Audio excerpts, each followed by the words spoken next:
We pick up on the Mishnah on Chafal of Amud Bet, and we are going to continue both at the end of this parak and the beginning of the next, dealing with these issues about Kiddush HaChodesh. It's going to be interesting we have a whole break of a parak, but the conversation will just continue straight. Okay, so that's coming up, but let's pick up where we left off on Chafal of Amud Bet. Bein shenira be'aliyel, bein shelo nira be'aliyel. So we have learned that you can even violate Shabbat in order to come and testify about the new moon, not in order to send out the messengers, that you would not violate Shabbat, but in order for the witnesses to come so you could sanctify it in its right time based on the witnesses that you would violate Shabbat, and particularly for Tishrei and Nisan, which the Yomim Tovim were dependent on, except at the time of the Beis Hamikdash, you would do it for all the Rosh Chodeshim, but afterwards only for Nisan and Tishrei. This Mishnah says, whether the new month was seen be'aliyah, which we'll see in the Gemara means clearly, or whether it was not seen clearly, mechalin alavat Shabbat.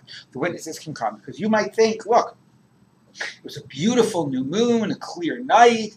Everybody saw it. Why should I be entitled to violate Shabbat, to go to the Beis Hamikdash to testify, if I am sure that there are people that live closer that saw it and won't have to violate Shabbat? So it shouldn't give me license to go and to go and violate Shabbat. No. Everybody should come. Anybody who's seen it, you violate Shabbat to come. You never know what's going to happen, and maybe everybody else for some reason will be invalid, and you'll be the only one on whose testimony it will rely. So mechalali means you should. Yes, yeah, that's true. It doesn't mean you may. It means that you should, meaning, well, you shouldn't go out of your way to be machal Shabbat. I'll have a cigarette on the way. Exactly, right. No, but it means, right. Meaning that's true. Implicit in this is, for giving you license to be Machal Shabbat, it's not like if you feel like going up to testify for Kiddush HaChodesh. Yeah, no. It means you have to go if you've seen it. Of course, you do wonder what happens in those cases. Like, really, like, let's say everybody saw it, right? So forget Chilul Shabbat. Like 100,000 people are supposed to come and testify. Like, I don't really get that exactly. All right. Anyway, Rabbi Yossi says, "In nira be'aliyah ein mechalin alavat Shabbat." No, if it was seen clearly, then you do not violate Shabbat. Definitely, there'll be somebody else around to come and testify. There was a time that more than 40 people, passed through. That they came to testify. The Ikvam Rabbi Akiva below.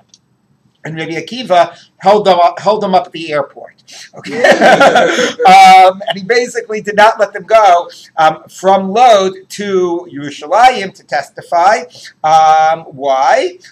Because he said, look, as so many people have seen it, we don't need all you guys. Other people will go and they'll testify, and you don't need to violate Shabbat. Now, by the way, how far is Lod from Yerushalayim? It is not close, right? What do you mean it's not close? What? Yeah, by horse, it's not close, right? Right, what is it, 40 miles or something? Yeah, so I don't get it. How are they getting there on Shabbat and going to be able to testify, before the day over, which is when you need them to testify? By horse? By horse? Can you get it? I mean, when did they come? They didn't come presumably the night. Did they come in the middle of the night? I don't know. So I don't get it exactly. Now maybe when they did the Kiddush HaChodesh in Yavne, where's Yavne? Exactly. It's right in the middle of the country. Further from Lod? A snip further. No, not far from Lod. Right. It's a little bit west toward the Mediterranean. What? Yavne from Lod? Yeah. That's what I'm asking. Is Yavne closer to Lod? Yes. Yes. So then that probably makes sense because Rabbi Akiva is post Korban Habayis. Rabbi Akiva is when the center is in Yavne. So that makes sense. They're going on their way to Yavne. Anyone who saw the moon can testify. I, for some reason, all these years thought that the AV were like designated. No, they weren't designated. We'll see in a minute they basically have to know who they are because they might be sectarians who are trying to manipulate the calendar, but they do not have to be designated. We'll get that. That's coming up. Okay, but that makes sense that they're on their way to Yavne. Okay, Shalach lo Rabbi Gamliel. So Rabbi Gamliel sent him.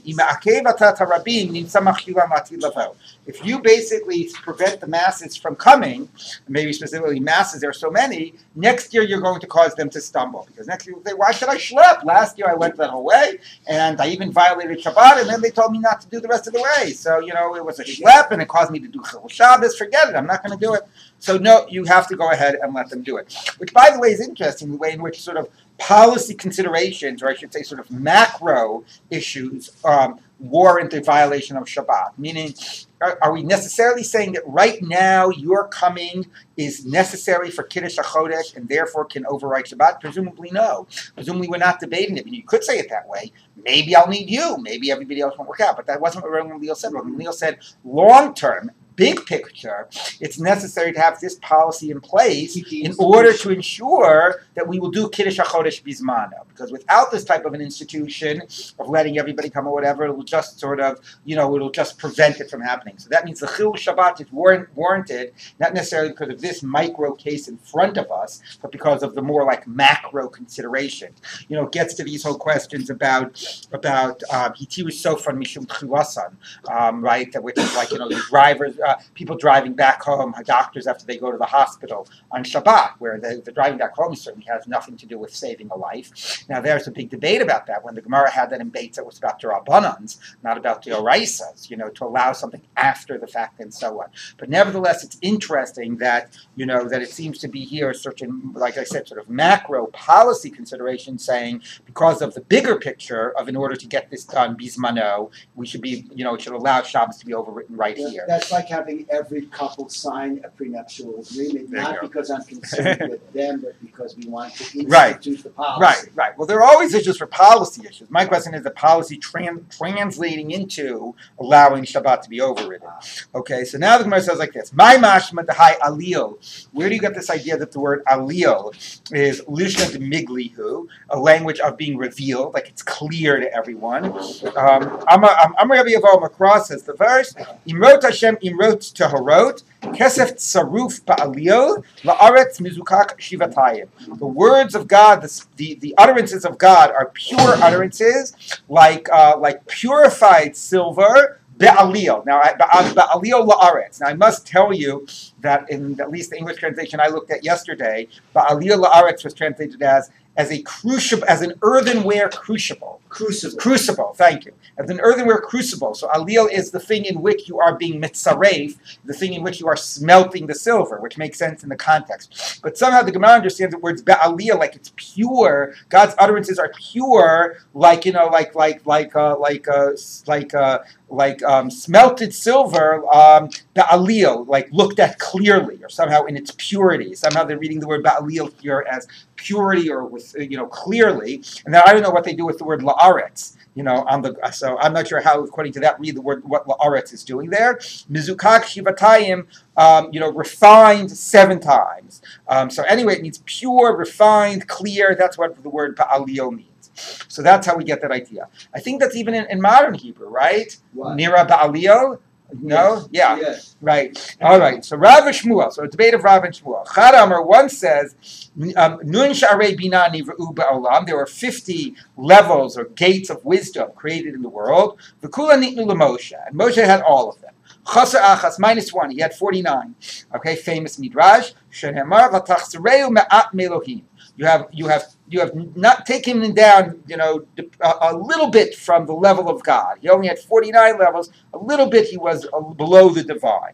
Now, what does that have to do with anything? It has to do with the fact that the pasuk says, Imrod Hashem mizukak shivatayim. And shivatayim meaning 7 sevens. Very appropriate for Shavuos coming up. So 7 sevens is 49. So therefore, Moshe achieved the Shivatayim, the 49 levels that were achievable by human beings.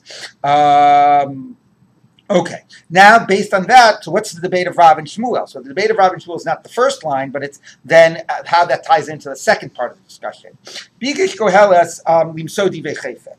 So Koheles' desire to define words of desire or matters of desire, the matters of his desire. Let's see what that means. Bigish Koheles desired lios Moshe, to be like Moshe. Right, he wanted to have that same level of wisdom, and Moshe and Koheles was supposed to be the wisest of all men. So Yaltzta Baskov Amrlo, so a heavenly voice came out and said to him, "Ksov Yosher Divrei Emet." Okay, which is at the end of the pasuk. So wait, where's Ksov Yosher Divrei Emet? Is that the end of the pasuk? I think that's the same pasuk. What? From Bikesh Krafim Sodi Bechefetz. Right, yes. The end of that pasuk of Bikesh Krafim Sodi Bechefetz. What? Yes. So, yeah. So anyway, and it's written. What is written, sort of proper, the words of truth. What does that mean? So what's the divrei emet? What's written sort of straight away in the words of truth? That's in the Torah. And what does it say in the Torah? V'lo kam naviyo b'Yisrael k'Moshe. So sorry, buddy, you can't be like Moshe. You want to leave so divrei chayvetz? Look at the Torah. You can't be like Moshe. So that's what one of them says. Moshe had the 49 levels, not Koheles. The other one says, "Benevim lokam." No, that wouldn't have been a problem. It says, "Lokam navio b'Yisrael." There's no navi, nobody who reached the level of Moshe's nevuah. B'mlachim kam, with kings the could. Now, it could just mean, technically he wasn't a navi, so he was excluded from this rule. But I think it could also mean that nobody reached Moshe's level of nevuah. It doesn't mean that nobody could reach Moshe's level of wisdom. So actually, so that wasn't leadership. But here the point is wisdom. So that was the problem. So he was entitled. So he had the 49 levels of wisdom. So not only Moshe, even Koheles. So Elamani Mikayim Bikesh Krasim So Divrei Chayfetz. So what do I do with this sense that he wanted, but then the end of the pasuk seems to say it wasn't given to him? Bikesh Koheles Lidon Dinim Shebelev Shelo Beinim V'Shelo B'Hasra. Koheles, because he was so wise and he could understand people's deepest motivations and thoughts, he wanted to run his court based on his perception of what people's motivations and inner thoughts were, without external evidence, without testimony, without witnesses. I'll figure it all out. So Yatzta Basko ve'amrolo. So a heavenly voice came out and said, "Viksov Yosher divrei amet." You have to look at the proper words written in the words of truth in the Torah. Al pi shnayim edim yakum davar. Okay, which is interesting. Which means you might be very wise, but that doesn't mean that we can run our world based on your insight. Okay, the world and the court system still have to be run based on objectively ascertainable facts. Interesting little issue going on there about where to draw the limits in terms of his own ability of intellectual achievement, or in terms of trying to apply, sort of like the story with Rabbi Meir, that Rabbi Meir, we didn't pass him like Rabbi Meir because he was so smart, but nobody could figure out what he was talking about. He was too smart for the rest of us. So it's all very nice, they're so brilliant, but that's not going to impact how we as mere mortals are going to run our legal system in our world. Okay, anyway, that was a bit of a digression. Moving on. So, Rabbi Akiva. So Rabbi Akiva held up over 40 pairs of witnesses in load. So Tanya was on the Brisa, Amar Rabbi Yehuda, Chas v'Shalom Rabbi Akiva. When it would never have occurred to Rabbi Akiva, told them, he understood the idea that you violate Shabbat, and he would never have said, there are too many. Ella Shazfar Rosh Shel Gader Ikvan, this other person. Shazfar, the head of a Gader. I don't know where's Gader? Maybe it's Gedei, what's called. Gedei. Maybe it's close to what's called Gedeira today. Is that close to Lod? It's near the coast. It's closer to the coast. Okay. Cologne. Got it. V'shalach Rabbi Gamliel v'horidu migdulasam. Rabbi Gamliel sort of got this guy deposed from his political post because of this because of this activity. Quite interesting, quite different story than just being Rabbi Akiva. Now, another interesting question, which is not explicit here, but I assume implicit, is that this violating of Shabbat is only going to be if we're making the month a 29-day month. We're being Mekadesh the Chodesh, right, as opposed to making it an Ibur. Normally the phrase the Kadesho means you make the previous month smaller, and you do it on day 30 Rosh Chodesh, as opposed to being Aber the Chodesh, making it pregnant, is a 30-day Rosh Chodesh, when you make 30-day previous month, and you make Rosh Chodesh on day 31. Because if that happened, if it was not seen on day 30, and day 31 is going to be Rosh Chodesh, why would you violate Shabbat? Obviously, day 31 is going to be Rosh Chodesh. Now, it does raise the issues that we saw before, right? If you remember the Gemara about, is there an idea of being Mekadesh to Chodesh al pi hariyah, even on day 31, to the point that as mitzvah, it's a mitzvah to do it still based on testimony. Would that be enough of, and to do that even in order to violate Shabbat?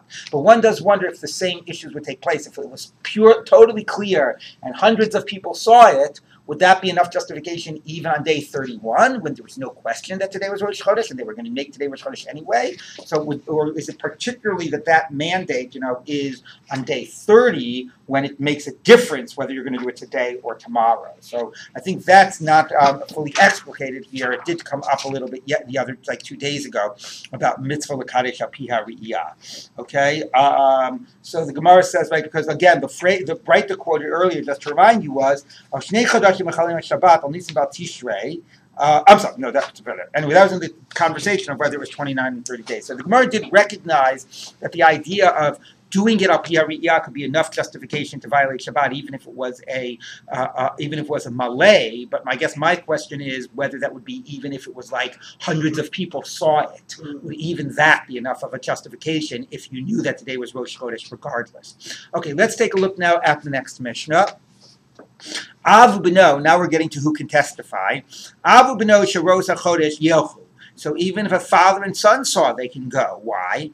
You can't have relatives testify. Lo shemit starfim saying that, not because they can combine together to testify. Elo shemi pasel echad mehem mitztaref hasheni imacher. If one of them becomes invalidated, maybe because he says the wrong thing and he doesn't get the exact details right, at least there'll be the second one, which makes total sense. If you're going to accept 100 witnesses, you don't need all 100, so you're having more people come than the bare minimum because some of them might not work out. So if that's true, the same is true of father and son to travel together. It's no different than 10 people traveling together. You don't need all 10. So here too, maybe one of them won't work out and you'll use the other one.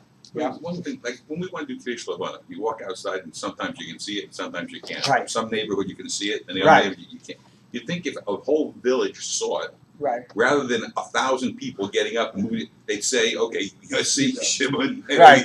You know, I mean, again, that's what I don't get. Everybody, let's go. I agree with you. I don't, like I said, like if you have no limits, what happens if it's totally clear? Like 100,000 people are going to go. Now, again, I don't know because when the moon is it's brand new, it's like very small. So maybe, but again, so what if it's small? If it's a clear night out and everybody sees it, I agree. I don't get this. I don't get it. We know the Mikdash is room for all those people in that little space. Exactly. All right, moving on. So it says like this. Rabbi Shimon Omer, Avu b'no v'chol ha'krovim k'sheyun leidas hachodesh. So he doesn't deny the first line. That's obvious. If you'll take tons of people will go, a father and son should go. But he goes even further. A father and son and all relatives are kosher. We'll see why in the Gemara. I'm Rabbi Yossi. Ma'aseh b'Tuvia harofei. There's a story with Tuvia the doctor. Sheras hachodesh b'Yerushalayim. He started in Jerusalem. Hu b'no v'avdo mishuchrar. He and his son and his freed slave. And this was when they were still a Beis HaMikdash, so they went to the Beis HaMikdash to testify. The Kibu HaKohanim, Oso ve'Espino, the Kohanim accepted him and his son. Upaslu et Avdo, they invalidated the slave. So presumably they ruled, like Rabbi Shimon, that relatives are good, but they invalidated the freed slaves. Now why they had that hierarchy, it's not clear, but one does wonder if it has a little bit to do with the fact that they're Kohanim, so therefore as Kohanim they're particularly sensitive to the issues of, hierarchy based on status and lineage also, specifically about lineage. So they were less concerned about the fact that they were related and more concerned about the fact that this guy had been a slave. And they invalidated the slave. When they came to the Beis Din, which was like the rabbis, again, interesting how like the Kohanim, it's presumably happening in the Beis HaMikdash or in Yerushalayim. The Kohanim have the first say, but the rabbis have the final say. Again, that interesting question of who is, through whose lens do we understand who is running things at the time of the Beis HaMikdash? Based in Kiblo Sov Esavdo, they accepted him and his slave, Upastu Espino, and invalidated his son. I mean, I guess they could have invalidated him, but the point is they wouldn't accept him and his son, their relatives. That didn't matter. That did matter. They wouldn't accept them both, but they didn't care about the fact that this guy was a freed slave. Now he's a Jew. Lineage didn't matter. So I think even like embedded in this already, you see, a little bit. I mean, there's to me not a so subtle subtext here about the difference of the rabbinic approach and about the priestly approach. Right? For Kohanim, the whole kahuna status is the status of Av Ubeno. That's the whole kahuna status. Father passing out to the son. That didn't bother them. What bothered them was this guy. He's a slave. Yeah. But now he's Jewish. Right, now he's Jewish. So his slave status was what bothered them. The rabbis, they weren't impressed with lineage and with father and son. For them, it was, more this sort of egalitarianism, or not exactly that, but anyway, certainly not the same degree of hierarchy that comes from a kahuna type of an approach. And, relatives is a problem, and being a freed slave is not. David, you had a question? Yeah. When a group came to testify, after the court heard two correct witnesses, is that it? Then they sanctify the moon? Yeah, well, we'll see about that. Okay. Okay, this is all we're going to be dealing with the next few days. Okay, I'm Rabbi Levi. I'm Rabbi Levi. My time is Rabbi Shimon. What's the reason of Rabbi Shimon? That says that relatives can be witnesses. We never heard that before. The verse says, Rosh Chodashim. So that's where we get the idea, A, that we start counting from Nisan, and B, the idea that there's a mitzvah to sanctify the month based on the new moon. So it says, Lachem, you, Moshe and Aaron, you could be witnesses together for the new moon. So brothers can be witnesses. So relatives can be witnesses. Rabbanan, what do the rabbis say back? No. No, it means that this is your responsibility, you, the leaders of the generation. It's not something that gets done automatically. It's something, as we know, that we have said and will say before, atem afilu shogim, atem afilu mizidim. Ultimately, the calendar is fixed by the religious leaders, and we play a role in accepting the witnesses and in determining how the calendar will be fixed. Or we not only play a role, we actually make up the, we make those decisions. So that's what it means, but not that brothers can be witnesses. Now, the idea, besides saying that it's a pasuk that brothers can be witnesses, one of the ideas behind this is that what does it mean to testify to sort of static facts as opposed to testify to events? Like, we sort of have, in like American courts, I think they have something called like expert witnesses, right? So it's like, conceptually, it's a different category. Like, yes, I looked at the blood, I did the matching of the DNA, da-da-da-da-da. That's like called an expert witness. But that's like a different category than I saw the guy take out the gun and shoot him, right? Which is like an eyewitness to the events. So what? No? Witnesses interpreting the event. So if I come along and I condition, necessarily. I guess it's true. I guess that's a good point. If I came along and I said, not an event, but I said like, yeah, I was passing by there and I saw some blood on the scene. It wasn't an event. It's just a static fact. That also would be the same type of a witness. This blood have spurted from 10 feet away. That would be an expert witness. But to just testify to a static fact would be the same type of a witness. That's a good point. But anyway, but one does wonder here if that, I'm trying to think in halacha, right? If somebody were just to come and say, mostly testimony you have is about this person, did this type of a violation, this type of an act. But, yeah. Well, that's normally because we need to direct.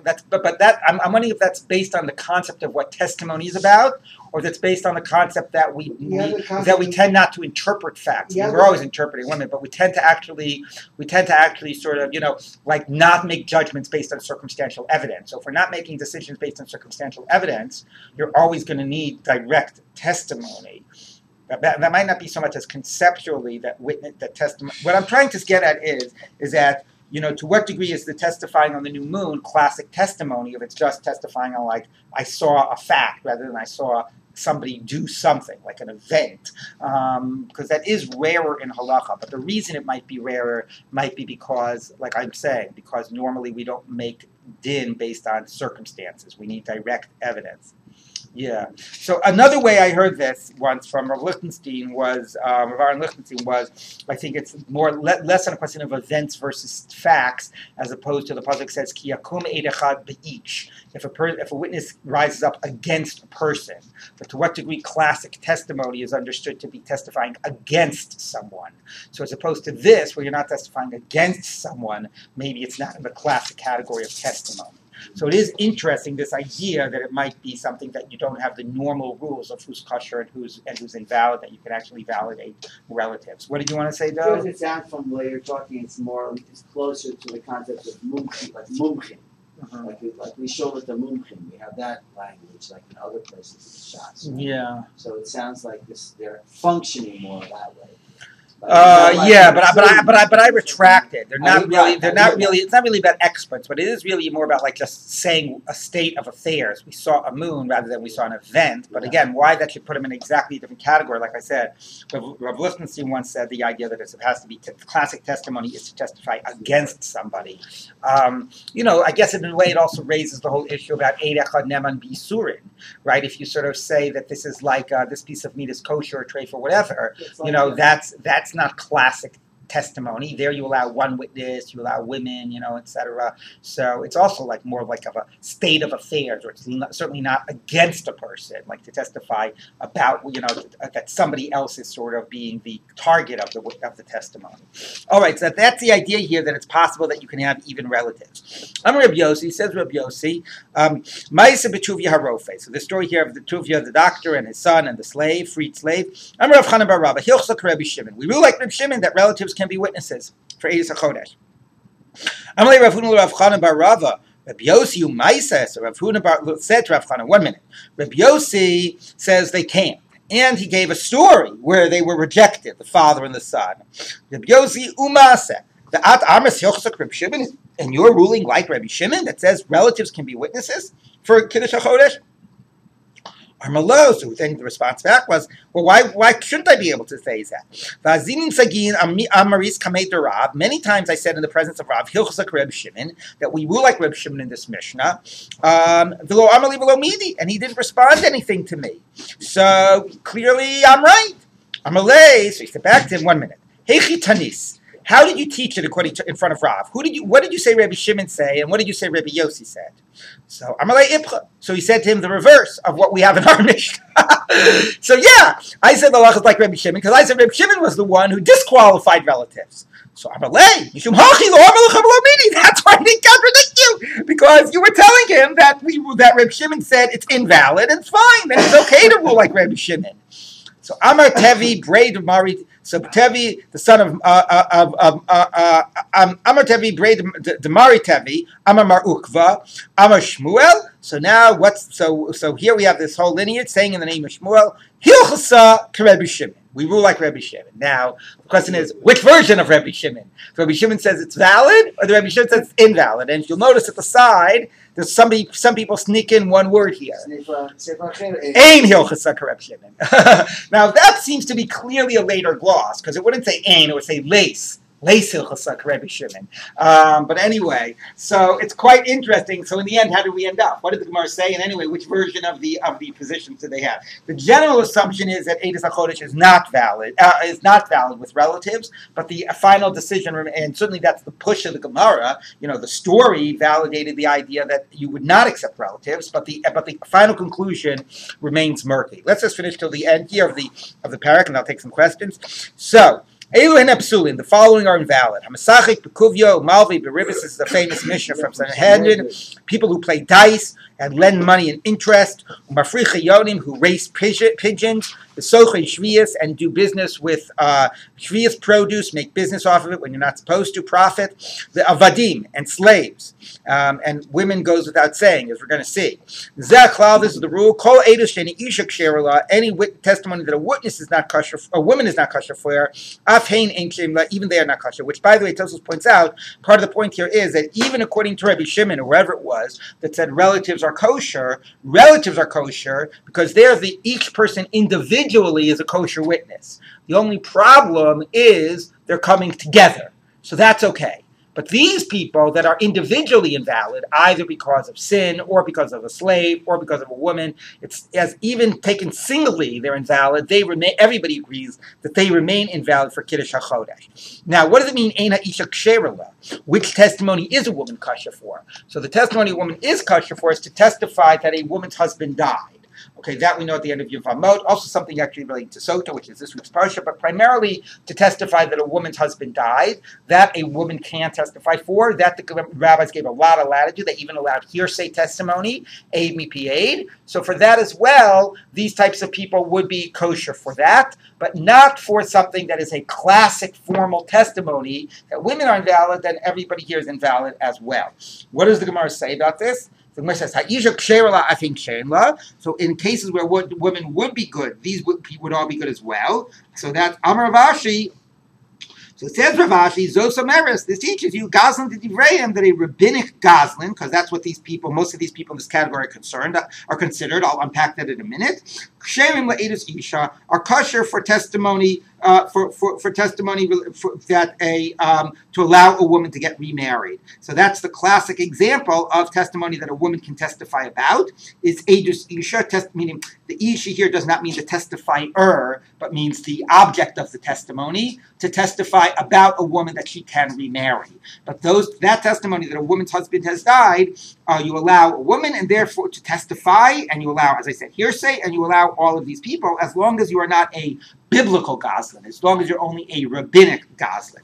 Now, what does that mean that everybody here is only a rabbinic goslin? First of all, the first thing you have to appreciate is that the two categories of why people are invalid to testify. One is because of the type of sin, the severity of the sin, which is called a chayve malchus, based on the pasuk in bin hakot harasha. If the wicked person is deserving of lashes, so we see that somebody deserving of lashes is considered a rasha, and the pasuk says al tashas rasha aid, a rasha can't testify. So therefore, any sin that's deserving of lashes invalidates the person, even if it's not really relevant to the testimony. So what if, I don't know, this guy, ate on Yom Kippur? What does it have to do with trusting him about something else? But nevertheless, that makes him by status a rasha and invalidates him. That's not what we're talking about. We're talking about bin hakot harasha. We're talking about another concept which is called rasha de chamas. Somebody who's a rasha because of monetary sin, which is based on the pasuk of Atashas Yadcha Im Rasha Liot Eid Chamas. And there, the concern is not about the severity of the sin so much as about the fact that he can be bought. He's got a price. He's willing to sin because of monetary gain. And therefore, his testimony is considered to be up for sale, and therefore you cannot trust it. That's the focus of this Mishnah. So this Mishnah, though, it says that the people listed here are considered Goslin to Divrayim. It's only rabbinic. Why is it only rabbinic? Some of this sounds biblical. Well, okay. The guy that's racing pigeons and playing dice, that's maybe like, it's a little shady, and you're maybe taking money that you didn't really earn, and the Gemara has all these questions about Asmach Kanya. Is the bet that you made really legally binding or not? And if it's not really legally binding, then the guy's paying you money he didn't really owe you. Okay, but that's still, you understand, it's not out and out theft. It's not an out and out type of a biblical violation. But how about something like lending money with interest, right? Or doing business with a payers of shviyas? That seems to be a biblical issue. So Tosfos tries to explain it in two ways and Rashi in a third. The two way Tosfos explains it is either that we're talking about certain types of interest and certain types of business with payers shviyas that are only rabbinic violations. There are those of different categories. Or that a person doesn't really rationalizes and doesn't really know that the thing that they're doing is really a biblical violation. And if they're themselves not aware that what they're doing is a biblical violation, then, look, I can rationalize, what I'm doing, it wasn't so bad or whatever, which means that if there's something that I really wouldn't be able to rationalize and really would understand was a really bad violation, I wouldn't do it. So it doesn't make me clearly prepared to violate regardless. That's how Tosfos explains it. So not really that it's rabbinic, but maybe I think it's rabbinic. I downplay the severity. I'm able to rationalize in my head why it's not an out-and-out violation. Rashi says a little bit differently. Rashi says that the issue here is that even if, and this is important, it is a biblical violation, it's still not out-and-out theft. Meaning, it's not like I stole money from you. It's like, if I see a Coke lying around, I don't know whose it is. Okay, it's a Coke. What difference does it make? I'm sure, I take it, whatever. Technically, maybe that's also the rationalizing part. But the point for Rashi is that if I'm not actually going and stealing something from you, then it's not for people's, in their mindset, how bad it is. It's not just a question, is it biblical, is it rabbinic? It's the nature of the whole interaction. And therefore, since these things are not out and out theft, that doesn't mean that I would be prepared to do things, that are really put my testimony up for sale. Only if I'm really going to go and do out and out theft will that undermine the trustworthiness of my testimony. So these are these gray categories, and therefore you cannot accept them for a standard testimony, but you can accept them for testifying that a woman's husband has died. The only case that you can't accept testimony for a woman's husband has died is somebody who's an out-and-out goslin. That type of person, his testimony is up for sale, and you can't trust him, even in something that the rabbis gave you a lot of latitude for. Yes? So there's two things. At the end of the last sugya, it just is striking in terms of the editing of the Gemara, that like Tabi, Bares, and Martabi. First of all, you had Tuvia Harofe, and also you had that Tevi the Eved. and you also had that thing exactly. That's so a good point. I was thinking about Tevi the Eved, but I wasn't also thinking about. You're so right. It's Tuvia Harofe. There's a lot of Tevis going on there. That's a good point. Also, in terms of women's being possibly Edu, so is it that they're assumed to fall into one of these two categories in the paradigm, or there's a third reason why they're Psule Edu, like intrinsically? Like women are presumed to be viable, in other words, like they fall into the paradigm of Rosh the Hamas. No. Women are invalid just because it says anashim below right, anashim. I was going to say, it's a right. That's Yeah. Right. It's true. It's not such a pleasant grouping, because lanim and slaves and women. Right. But they're for different reasons. But it's funny how the women issue is the determinant of the whole category. Yeah. All right, let's finish this up. Misha rasa chodesh for any yochel lahaloch lelech. Wouldn't we say lelech? Anyway, lehalech. Yeah, it sounds funny. Anyway, any yochel lehalech molichin so alachamor. So somebody saw it, and again, it's Shabbos, and they can't walk, so you put them on a donkey. Again, you can violate Shabbos if necessary. Afilu b'mita, even if he has to put his bed on the donkey, to keep him healthy or whatever. He can't manage a normal trip sitting straight up. So if people are laying in wait to waylay them, lochim b'yadin maklos, they can take weapons, sticks. And if it was a long journey, lochim b'yadin mizonos, they can take food, so they can do whatever they need, even though it's all on Shabbos and they're doing this. If you can get there through the night and the next day because if you get there a day late, it's not going to do any good. You got to get there the same day that it's Rosh Chodesh in order for you to be your testimony to be effective. But if it's within a night's and a day's journey, so you can get there before the following nightfall, you can violate Shabbat. Yotzim Leidos HaChodesh and go to testify in the new moon. These are the holidays of God that you will declare them in their right time. So Bimo Adam, even on Shabbat. Now the issue Hadron Alach Arba Rosh Hashanah. So that's the end of that, and of course we continue without any break, not just because it's the dot, but because the next Mishnah just continues exactly the previous. So it's very funny sometimes where the prakim are divided. Okay, but we are going to see in the next Mishnah what this idea would be, that there are people waiting to waylay them. Why would you waylay somebody? I mean, it's Shabbos, they won't necessarily have money on them. Maybe you want to get their horses, but we're going to see that one of the reasons will be because of the sectarians that try to interfere with the normal process of Kiddush HaChodesh. So let's take a look now at the next Mishnah. Let's say the basin doesn't recognize who these witnesses are. So, and maybe these witnesses, as we're going to see, are sectarians who are trying to make trouble. So what will they do? The town that he is being sent from, they'll send another person along with him that Basin does recognize, and that person can give not character reference, whatever, can testify yes, you know me, I'm trustworthy, I'm telling you that he's a good guy too, he's trustworthy. He's not one of those sectarians that's coming to mess everything up. And now we're going to give you a little context, historical context. Yeah. Barishona, well, it's a little different, but okay. Anyway, close enough. Barishona, how you makabli chodesh mikol adam. Originally, what did they care if they knew somebody? Anybody who walked in their doors, they'd accept the testimony of the new moon. Mishakilkalu habaisusim, which is quite interesting. Often we have tzedukim, right, baisusim to be the ones that specifically identified as the baitusim as the particular sect that is behind it is interesting. Anyway, when the baitusim ruined things, they started interfering. They would only accept testimony from people they recognized or from people that they recognized who could speak on behalf of somebody else. And the reason is, as very interesting, we're coming up to Shavuot. It's all about Shavuot. You start counting the 50 days, Mimrach Shabbat, from the day after Pesach or from the day after the Shabbat.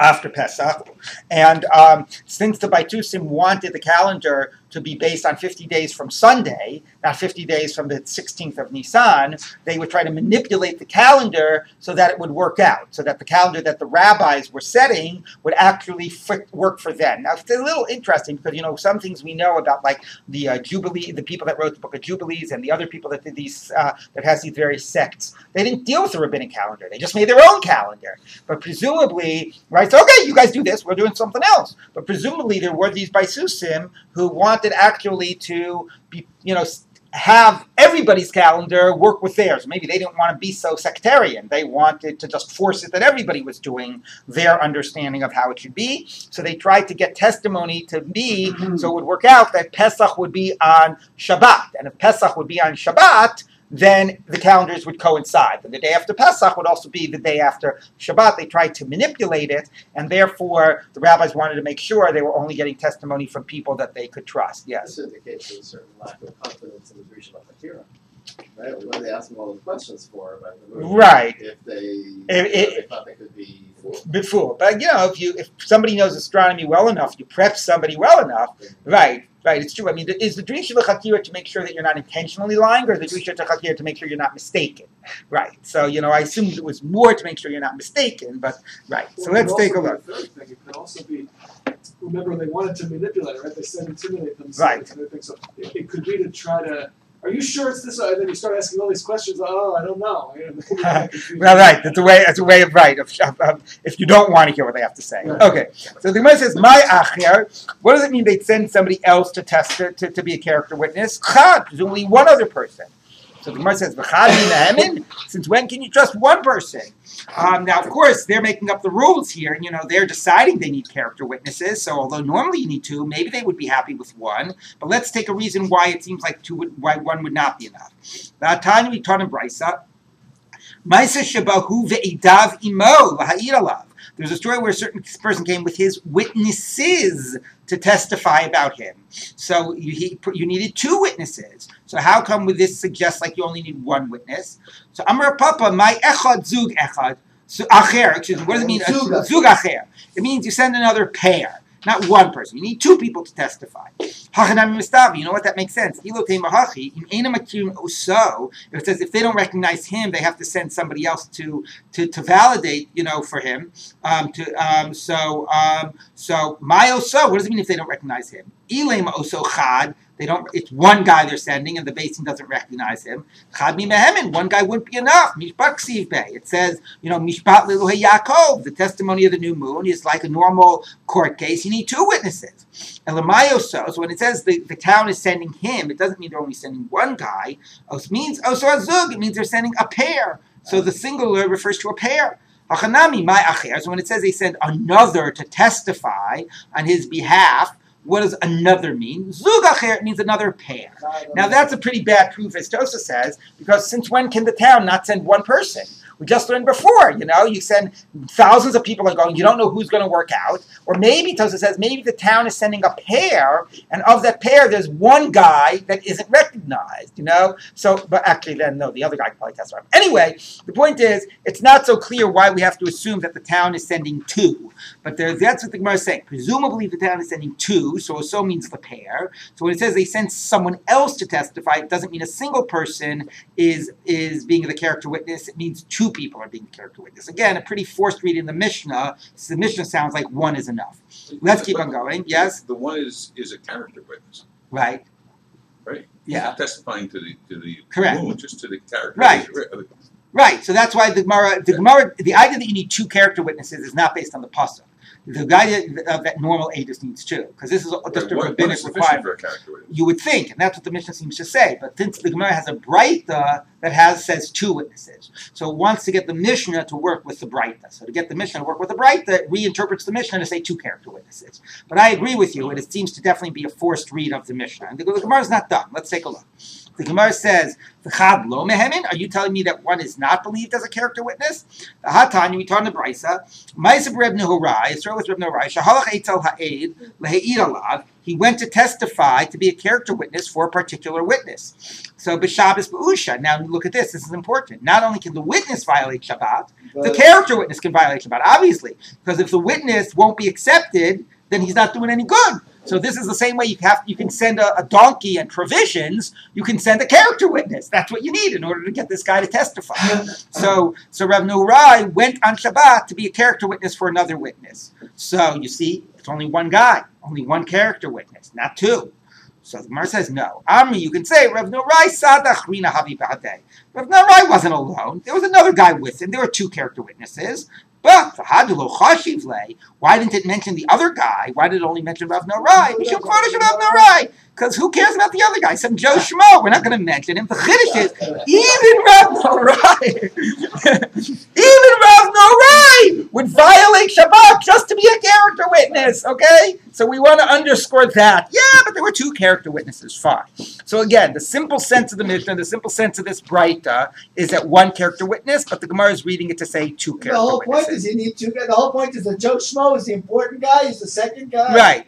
Okay, but even Rav Norai would be violate Shabbat. It's one thing that Joe Schmo would violate Shabbat. Okay, Ravashi said, Rav Norai said achrina have bu'usha.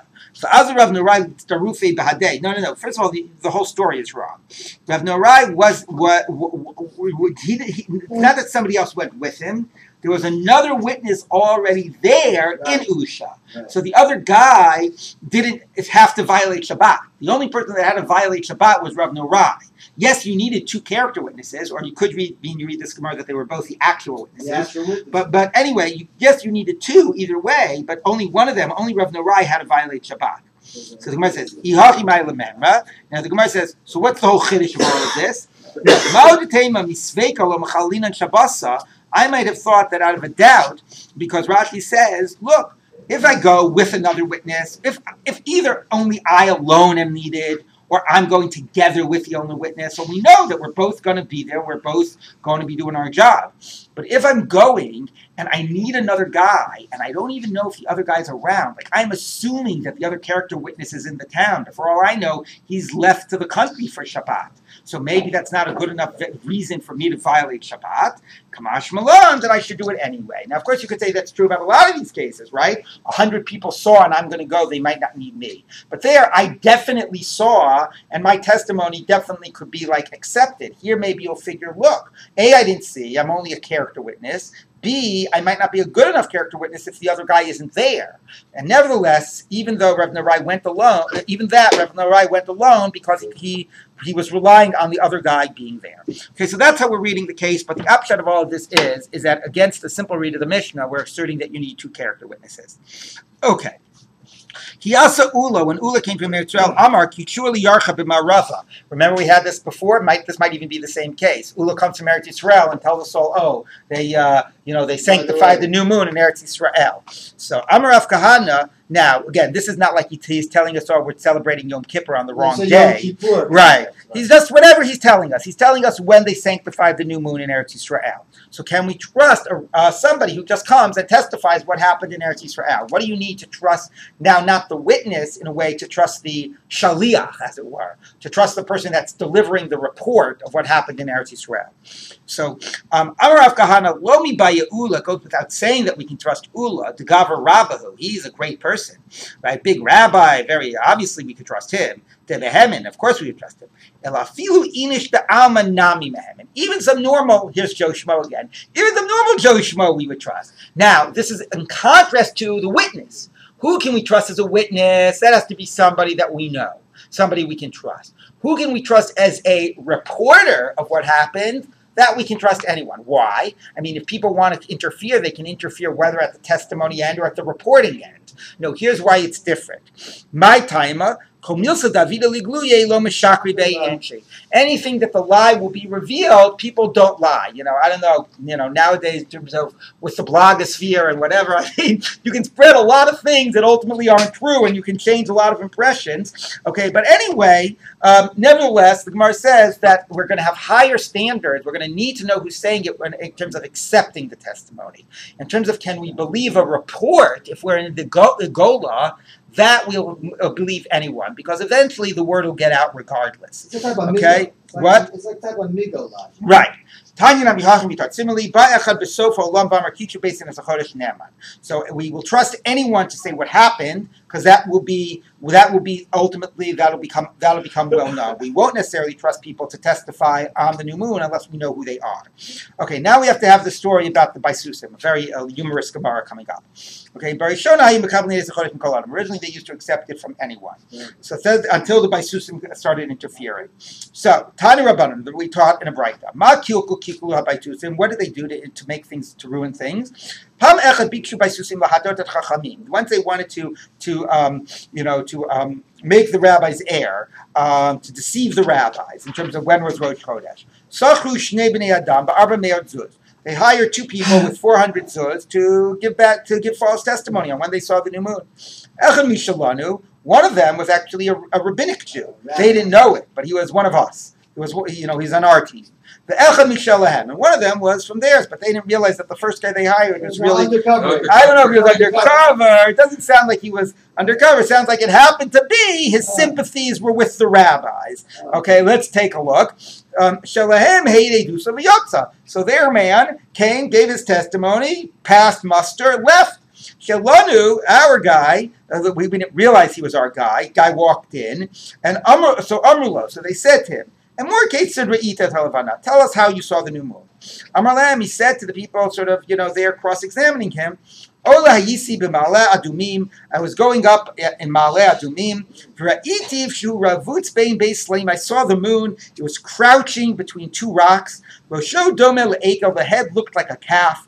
Aznov domim ligdi. The ears looked like a goat. Karnav domus litzvi. The horns of the moon looked like a deer. V'znavo munachas lo bein yarkosav. Its tail was between its thighs. V'itzatzti bo, and I peered closely at it. V'nirtati, and I was astounded. I trembled. Right, I recoiled. V'naflisi lachorai, and I fell backwards. V'im'ein atema, meaningly, and if you don't believe this fabulous story that I've just told you, Harei masayim zuz trudli b'sadini. Look, here's 200 zuz that I have in my pocket that I was paid to tell you this story. So of course you can believe it. So Amrulo, so they said to him, who got you to do this? So Amar Lahem, he said to them, Shamati shabi, or what made you play along, maybe is more what they're asking. So Amar Lahem, he said to them, Shamati shabikshu baisusim lahatas chachamim. I heard that they would have this plot and they were trying to deceive you. Amarti, and I said to myself, let me go, seem to be complicit in this, and I'll let the rabbis know what's up. Because somebody else will come that really will buy into their whole plot, and will deceive you. So they said to him, keep the 200 zuz, thank you very much. And the guy that hired you, we're going to put him on the pole, and we're going to give him the lashes. From that time on, they said, we better know who it is that we're accepting tax revenue. You got wonder. It's such a hilarious. He tells this fabulous story. What? It's Serpico's story. Right, what's Serpico? I'm sorry. He's undercover agent in the New York City Police. Oh, okay. Anyway, but you got to wonder why he told such a fabulous story, what the symbolism of. I didn't have a chance to check. I'm sure the Moshe says something interesting about the symbolism of all of that. Is this the language, by the way, of the corporeal punishment? Yes. Because somebody would be on a whipping pole, there's be a whipping pole or whatever. Yeah, stretch them out. Okay, let's just read the next Mishnah. Barishona, originally, Hayumasin Masa'ot. They would, to communicate when Rosh Chodesh would be, they would do it with bonfires. They would wave, from one mountaintop to another, and then, you can get a message across very, very quickly. If you have people on mountaintops, you can travel hundreds of miles by just doing you see one guy's fire and you light your fire, and it's a daisy chain, all the way for hundreds of miles. So that's how they used to communicate that it was Rosh Chodesh. Mishakilkulu hakusim, now here it's kusim, again, I didn't check the manuscripts if this also is by Susim. Does somebody have Sansino? What's his name? Steinsaltz? What does Steinsaltz have? He has Kusim here? By Susim, yeah. I don't know why it would change here. The other one, it makes sense. It's the same by Susim that are making the problems. Kusim, anyway, just had their own calendar. They weren't trying to influence the rabbi's calendar. Okay, so Mishakilkulu by Susim, Itkinu Shluchim Yotzim. he does have kusim here. So that's strange. Like, why all of a sudden here is it the kusim making problems rather than the baisusim?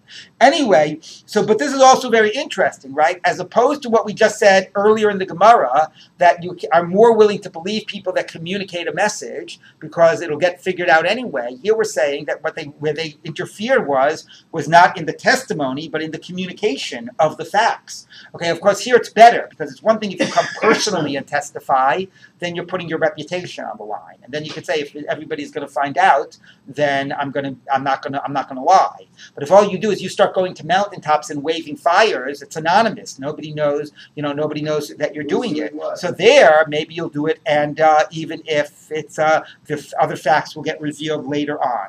Okay, so here there was a problem not only in the not only in the testimony, but in the communication of it. So they used to light fires, but then other people would interfere and light fires at the wrong time. So that finally led to sending out messengers. And with messengers, somebody's putting their reputation on the line. And, you might actually know who the messenger is. As we saw in the earlier Gemara, maybe if you don't know who the messenger is, but at least the person is putting his reputation on the line. How would they light the fires? They would take cedar poles, aruchim, long poles, and